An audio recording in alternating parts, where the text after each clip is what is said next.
Don't forget, John is great, and Xi is a great gentleman. He's now president for life. President for life. No, he's great. He's great. Look, he was able to do that. I think it's great. Maybe we'll have to give that a shot someday. President for life. The President of the United States seems to approve of the President of China making himself a president for life, according to an audio tape obtained by CNN this weekend. And the president seems to be suggesting that he, too, would like to be a president for life. And we don't know if the American president is making a joke or really means it or might try to actually take steps to become president for life or has lost his mind. It is now easy to imagine some of the titles of the books that will be written about the Trump White House. The Darkest Days of Donald Trump will surely be one of those titles. And that's what the Washington Post is calling the days we are living through right now. The most commonly used word to describe the Trump White House in the responsible news media is chaos. The Washington Post has called it pure madness.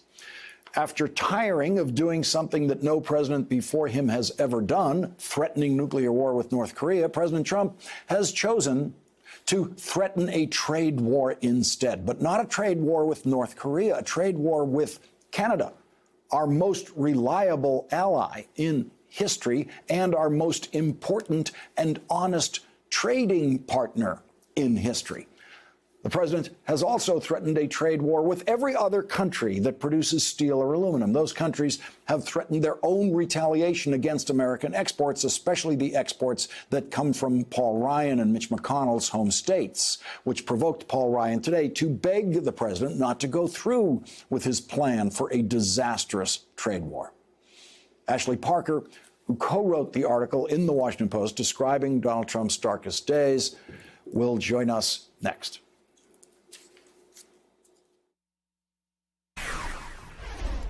Donald Trump is responsible for this investigation because he was so stupid after he fired Comey. He had the Lester Holt interview, and he had the Russians in his office. The Washington Post reports Trump is now a president in transition, at times angry and increasingly isolated. He fumes in private that just about every time he looks up at a television screen, the cable news headlines are trumpeting yet another scandal. He voices frustration that son-in-law Jared Kushner has few on-air defenders. He revives old grudges, and he confides to friends that he is uncertain about whom to trust. Still, Trump's friends are increasingly concerned about his well-being, worried that the president's obsession with cable commentary and perceived slights is taking a toll on the 71-year-old. Pure madness, lamented one exasperated ally. Joining us now is the co-author of that article, Ashley Parker, and also joining us, Francesca Chambers, the White House correspondent for the Daily Mail. And Ashley, these are the darkest days, as you report, of the Trump White House. But only the darkest days so far, and we have seen the days there can always get darker. Well, that's what was so striking. In our story, we outlined sort of a tremendous level of chaos and tumult. But in talking to these aides, one of them said to us, actually, I don't think we've bottomed out yet. We don't know where this is going, but we think it's going to get worse before it possibly starts to stabilize. So it's certainly not a good time, and it's a pretty bad time with no immediate end in sight, at least according to those who work within the White House. And Francesca Chambers, what do we expect the Donald Trump reaction to be to Sam Nunberg's turn in the spotlight today? Well, already we heard the White House reacting to this in real time in the White House press briefing with a little bit of shock, considering how long he's been outside of Trump world and the Trump circle. But to speak to Ashley's point about this, it seems like there's been pendulum swings with President Trump. You'll see him swing very far to the left, and you'll see him swing very far to the right with these mood swings.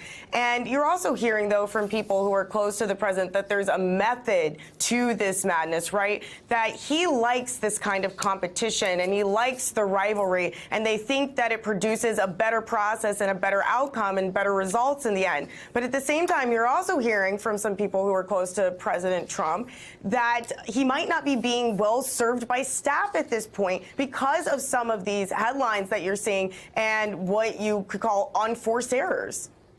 And Ashley, the trade war talk comes at the very same time that we hear the president musing about president for life.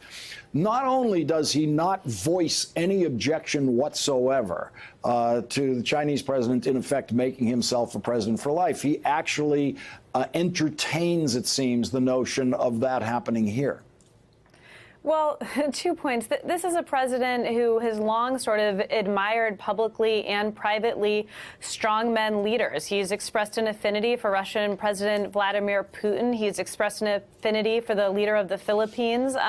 So he sort of unabashedly admires these leaders or even dictators who seize power. And then you drew a very interesting connection between those comments and, you know, the way he was acting on trade. And what was striking in talking to these West Wing aides was that was sort of the connection they drew as well. They said, you know, everyone's talking about personnel changes, that Hope is leaving, and what does that mean, and what's going on with Mueller. But they said the thing that they thought most closely showed how spiraling out of control he was actually trade. They said that was him sort of saying, like, I'm the president and I'm going to do what I want to do regardless of what you, my aides, tell me. And the more people tell him you can't do this, the more they try to tell him, you know, maybe these tariffs are a bad idea. He sort of had this opposite reaction and went ahead and did exactly what he wanted to do, kind of flouting the advice of a lot of the people around him.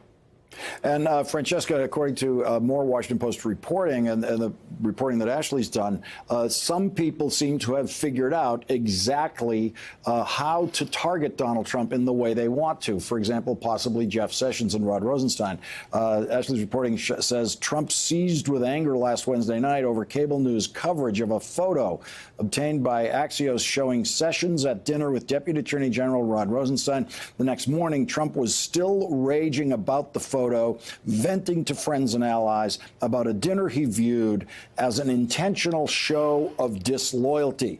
And Francesca, he's proving that now Jeff Sessions and others know how to get to him. But this also, as I was saying before, goes back to these pendulum swings, because then we saw the president at the Gridiron dinner on Saturday evening, and he was in very high spirits, making fun of himself and others in the administration, including Jeff Sessions, who he joked about giving a ride and then saying that he recused himself. Rod Rosenstein, by the way, was also at that same exact dinner as well. And so with the president, he'll be angry at Jeff Sessions and attacking him one day. The next day, he's praising him more or less at an opioid summit, saying that they're going to be working on this together. And you never know with the president when he wakes up what he might tweet the next day or what he might be upset about. Francesca Chambers and Ashley Parker, thank you very much for joining us with your important reporting tonight. Really appreciate it. Hey there, I'm Chris Hayes from MSNBC. Thanks for watching MSNBC on YouTube. If you want to keep up to date with the videos we're putting out, you can click subscribe just below me or click over on this list to see lots of other great videos.